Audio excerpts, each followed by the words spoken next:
परिचय। छात्रों, इस बहुपद को ध्यान से देखें। आप इसके बारे में क्या कुछ कह सकते हैं? यह चर x में घात का बहुपद है। तुम सही कह रहे हो। ठीक उसी तरह 2y का वर्ग घटा 3y जमा 4 y चर का द्विघात बहुपद है एवं 5x घन घटा 4x वर्ग जमा x घटा वर्गमूल 2 x चर का त्रिघात बहुपद है। सर, क्या यह बहुपद व्यंजक है? नहीं, इनमें से कोई भी व्यंजक बहुपद नहीं है। आज हम लोग बहुपद के बारे में विस्तार से जानेंगे।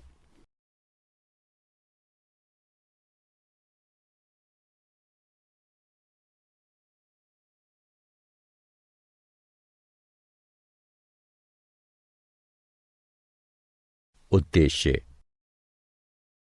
इस पाठ के अंत में आप निम्न करने में सक्षम हो जाएंगे। बहुपद के शून्यकों के ज्यामितीय अर्थ की व्याख्या करना, बहुपदों के तीनों प्रकारों के शून्यकों की व्याख्या करना, एक बहुपद के शून्यकों एवं गुणांकों के मध्य संबंध को समझना, बहुपदों के लिए विभाजन एल्गोरिथ्म की व्याख्या करना।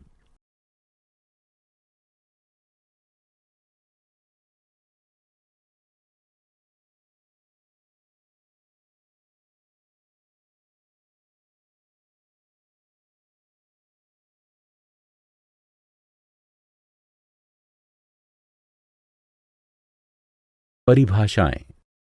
एक बहुपद की घात उस पद की घात के बराबर होती है जिसकी घात बहुपद में सर्वोच्च होती है।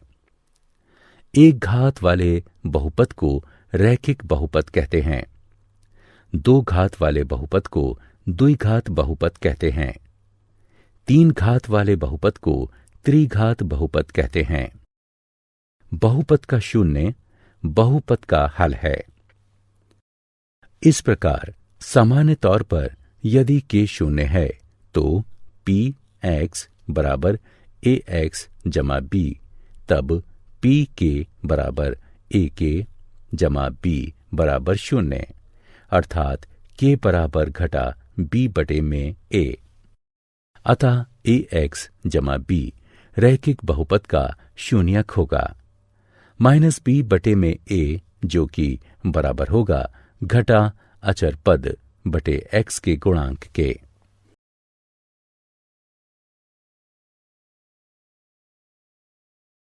बहुपद के शून्यकों का ज्यामितीय अर्थ।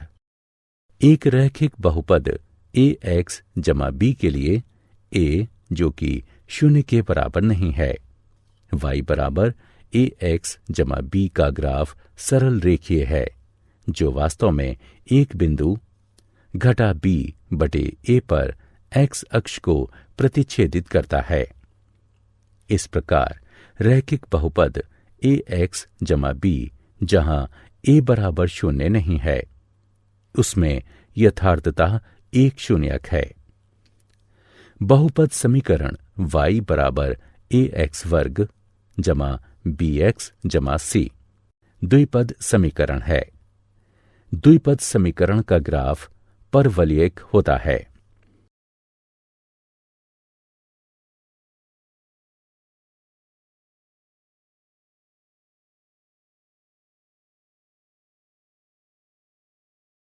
बहुपद के शून्यकों का ज्यामितीय अर्थ। y बराबर ax वर्ग जमा bx जमा c के ग्राफ के आकार का प्रेक्षण करने से तीन स्थितियां संभावित हैं। आइए एक एक कर इन तीनों स्थितियों पर विचार करते हैं। स्थिति 1। इस स्थिति में ग्राफ x अक्ष को दो भिन्न बिंदुओं a एवं a' पर काटता है। इस प्रकार a एवं a' के x निर्देशांक द्विघात बहुपद ax का वर्ग जमा bx जमा c के दो शून्यक हैं। स्थिति 2। इसमें ग्राफ एक्स अक्ष को वास्तव में एक ही बिंदु पर काटता है, अर्थात दो संपाती बिंदुओं पर। प्रथम स्थिति के दो बिंदु ए एवं ए डैश यहां एक रूप सन्निपतित होकर एक बिंदु ए में परिणत हो जाता है। स्थिति 3, इसमें या तो ग्राफ पूर्ण रूपेण एक्स अक्ष के ऊपर होता है या फिर पूर्ण रूपेण एक्स अक्ष के नीचे। यहां एक्स अक्ष को किसी भी बिंदु पर नहीं काटता। इस स्थिति में द्विघात बहुपद ए एक्स वर्ग जमा बी एक्स जमा सी में कोई शून्य नहीं होता।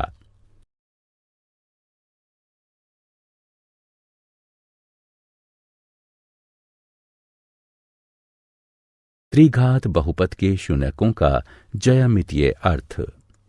बहुपद समीकरण y बराबर ए एक्स का घन जमा बी एक्स का वर्ग जमा सी एक्स जमा डी त्रिघातीय समीकरण है। यह एक त्रिपदीय बहुपद के लिए ग्राफ की संरचना है। एक बहुपद के शून्यकों एवं गुणांकों के मध्य संबंध। रैखिक बहुपद के लिए ए एक्स जमा बी ए बराबर नहीं है शून्य के। ए एक्स जमा बी का शून्यक है घटा अचर पद बटे एक्स के गुणांक के, जो कि बराबर होगा घटा बी बटे ए के। उदाहरण 2x जमा 3 का शून्यक घटा 3 बटे 2 है। द्विघात बहुपद ए एक्स का वर्ग जमा बी एक्स जमा सी ए, जो बराबर नहीं है शून्य के। यदि अल्फा बीटा ए एक्स का वर्ग जमा बी एक्स जमा सी के शून्यक हैं, तब शून्यक अल्फा जमा बीटा का योगफल होगा घटा एक्स के गुणांक बटे वर्ग एक्स के गुणांक के, जो कि बराबर होगा घटा बी बटे ए के। शून्यक अल्फा बीटा का गुणनफल बराबर होगा अचर पद बटे वर्ग एक्स के गुणांक के, जो कि बराबर होगा सी बटे ए के। उदाहरण यदि अल्फा बीटा 2x वर्ग जमा 3x जमा 2 के शून्यक हैं, तो अल्फा जमा बीटा बराबर है घटा 3 बटे 2 के, और अल्फा गुणा बीटा बराबर होगा 2 बटे 2 यानी 1 के। त्रिघातीय बहुपद के लिए यदि अल्फा बीटा गामा त्रिघातीय बहुपद ए एक्स का घन जमा बी एक्स वर्ग जमा सी एक्स जमा डी बराबर शून्य के शून्यक हैं, तब शून्यक अल्फा बीटा गामा का योगफल होगा घटा वर्ग एक्स के गुणांक बटे घन एक्स के गुणांक के, जो कि बराबर होगा घटा बी बटे ए के। यहां अल्फा बीटा जमा बीटा गामा जमा अल्फा गामा बराबर है एक्स के गुणांक बटे घन एक्स के गुणांक के, जो कि बराबर होगा सी बटे ए के। शून्यक अल्फा बीटा गामा का गुणनफल बराबर होगा घटा अचर पद बटे घन एक्स के गुणांक के, जो कि बराबर होगा डी बटे ए के। उदाहरण के लिए यदि अल्फा बीटा गामा 4x का घन जमा 2x वर्ग जमा 3x जमा 1 के शून्यक हैं, तो अल्फा जमा बीटा जमा गामा बराबर है घटा 2 बटे 4 के। अल्फा बीटा जमा बीटा गामा जमा अल्फा गामा बराबर है 3 बटे 4 के। अल्फा गुणा बीटा गुणा गामा बराबर है घटा 1 बटे 4 के।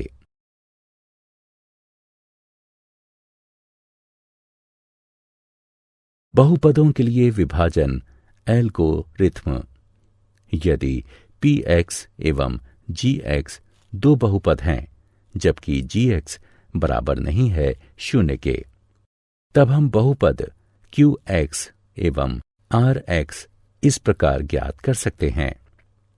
पी एक्स बराबर जी एक्स गुणा क्यू एक्स जमा आर एक्स, जहां rx बराबर 0 अर्थात rx की घात छोटी है gx की घात से। आइए 5x घन घटा वर्ग x जमा 6 को x घटा 4 से भाग करते हैं। हल। सबसे पहले समस्या को व्यवस्थित करते हैं। स्मरण रहे कि हमारे लिए यह आवश्यक है कि पदों को घातांकों के घटते क्रम में लिखें तथा यह सुनिश्चित करें कि हमसे कोई त्रुटि नहीं हो। हम कोई भी अनुपस्थित पद शून्य गुणांक के साथ जोड़ते हैं। प्रथम बहुपद का प्रथम पद प्राप्त करने के लिए x घटा 4 के गुणन की आवश्यकता पड़ती है। इस स्थिति में यह 5x वर्ग है। इस प्रकार x घटा 4 को 5x वर्ग से गुणा करते हैं एवं गुणनफल को प्रथम बहुपद में से घटाते हैं। इस प्रकार बने नए बहुपद को शेष कहते हैं। हम इस प्रक्रिया को तब तक जारी रखते हैं जब तक कि शेष की घात भाजक की घात की तुलना में न्यून न हो जाए। इस स्थिति में यह x घटा 4 है। इस प्रकार इस प्रक्रिया को तब तक जारी रखने की आवश्यकता है जब तक कि शेष की घात 1 से कम न हो जाए। किसी बहुपद का घात उस बहुपद में सर्वोच्च घातांक होता है। इसी प्रकार एक स्थिरांक को शून्य घात वाला बहुलक समझा जाता है। इस प्रकार इस कारक में यह आवश्यक है कि प्रक्रिया तब तक निरंतर रहे जब तक कि स्थिरांक प्राप्त न हो जाए। इस उदाहरण के लिए शेष कार्य निम्न है। ठीक है, अब हमें यह प्राप्त हो गया है। आइए अब स्मरण करें कि वास्तविक उत्तर को किस प्रकार लिखें। उत्तर ये है। हम निम्न द्वारा इस उत्तर का सत्यापन कर सकते हैं। भाजक गुणा भागफल जमा शेष बराबर भाज्य। यदि भाजक गुणा भागफल जमा शेष बराबर भाज्य है तो हमारा उत्तर सही है। उदाहरण। प्रश्न। 3x का वर्ग घटा x की घात 3 घटा 3x जमा 5 में x घटा 1 घटा x का वर्ग से भाग दें तथा विभाजन एल्गोरिथ्म का सत्यापन करें। हल। सर्वप्रथम हम भाज्य एवं भाजक दोनों को घात के घटते क्रम में लिखेंगे। इस प्रकार भाज्य बराबर घटा x का मान 3 जमा 3x वर्ग घटा 3x जमा 5 एवं भाजक बराबर घटा x वर्ग जमा x घटा 1। विभाजित करने पर हम पाते हैं भाजक बराबर घटा x वर्ग जमा x घटा 1, भागफल बराबर x घटा 2 एवं शेष बराबर 3। अब इसका सत्यापन करते हैं। देखते हैं कि भाजक गुणा भागफल जमा शेष बराबर भाज्य है या नहीं। इस प्रकार भाजक गुणा भागफल जमा शेष बराबर है भाज्य के, अतः यह सत्यापित हुआ। क्या आप जानते हैं, हमारे पास बहुपद से जुड़े बहुत से उपयोगी तथ्य हैं। बहुपद सभी प्रकार के गणितीय व्यंजकों में सहायक होते हैं क्योंकि इनमें से प्रत्येक केवल गुणा एवं जोड़ की संक्रियाओं में ही लिप्त होते हैं। बहुपद फलन में वास्तविक शून्यकों की संख्या कभी भी बहुपद की घात से अधिक नहीं होती है। प्रत्येक बहुपद पूर्णांक घातांक तथा स्थिरांक के साथ पूर्णांकों में रैखिक अथवा अलघुकरणीय द्विघात के गुणनफल का गुणक हो सकता है।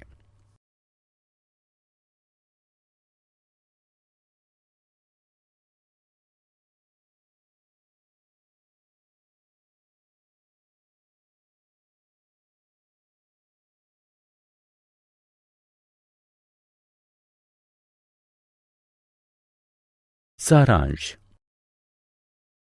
आइए हमने जो कुछ सीखा है उसे संक्षेप में दोहराएं। 1, 2 एवं 3 घातों वाले बहुपदों को क्रमशः रैखिक, द्विघात एवं त्रिघात बहुपद कहा जाता है। एक द्विघात बहुपद ax वर्ग जमा bx जमा c, जहां a, b, c वास्तविक संख्याएं हैं तथा a शून्य के बराबर नहीं है के रूप में होता है। एक बहुपद px के शून्यक उन बिंदुओं के x निर्देशांक होते हैं जहां y बराबर px का ग्राफ x अक्ष को प्रतिच्छेदित करता है। एक द्विघात बहुपद के अधिकतम 2 एवं त्रिघात बहुपद के अधिकतम 3 शून्यक हो सकते हैं। यदि द्विघात बहुपद ax वर्ग जमा bx जमा c के शून्यक अल्फा एवं बीटा हैं, तो अल्फा जमा बीटा बराबर है घटा b बटे a के। अल्फा बीटा बराबर है c बटे a के। यदि त्रिघात बहुपद ax की घात 3 जमा bx वर्ग जमा cx जमा d बराबर शून्य के, शून्यक अल्फा बीटा a गामा है, तो अल्फा जमा बीटा गामा बराबर है घटा b बटे a के। अल्फा बीटा जमा बीटा गामा जमा गामा अल्फा बराबर है c बटे a के। अल्फा बीटा गामा बराबर है d बटे a के। विभाजन एल्गोरिथ्म के अनुसार दिए गए बहुपद px एवं शून्येतर बहुपद gx के लिए दो ऐसे बहुपदों qx तथा gx का अस्तित्व है कि px बराबर gx qx जमा rx, जहां rx बराबर शून्य है, अथवा घात rx छोटा है घात gx के।